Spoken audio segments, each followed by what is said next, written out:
All right, I just did a part one, which was just graphing in slope-intercept form. Now we've got standard form. So we need to make this equation set up. So we can do this a couple of ways, but I'm just gonna do it in this way because I'm in a mode of this.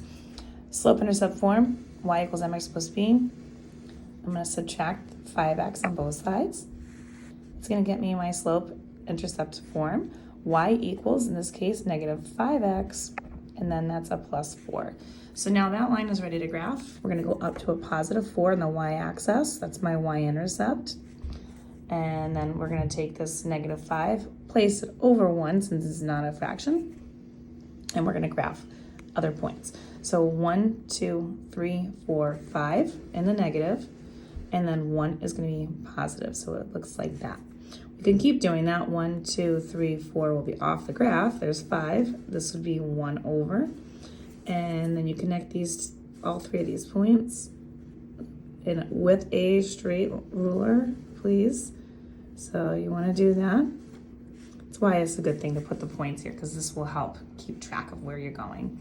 Now I'm going to do the other one here. So this one has a negative y if I move it. So what I'm going to do here is I'm going to just rewrite it over here. In this one, what I'm going to do is I'm actually going to add y, just because the y is negative. Doesn't matter, you don't have to do it that way, but I'm going to do it that way anyway. So I've got one side has y plus 2, the other side has x, and then I want to get that 2 over to the other side.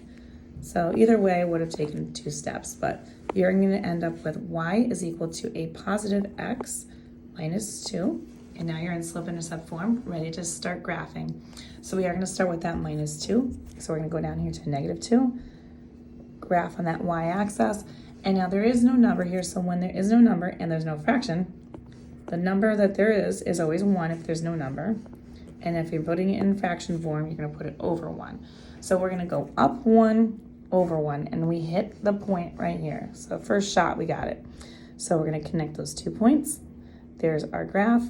And the shared point that we are graphing that they intersect at is a positive 1 and a negative 1 as well. So that was the last answer as well as this answer.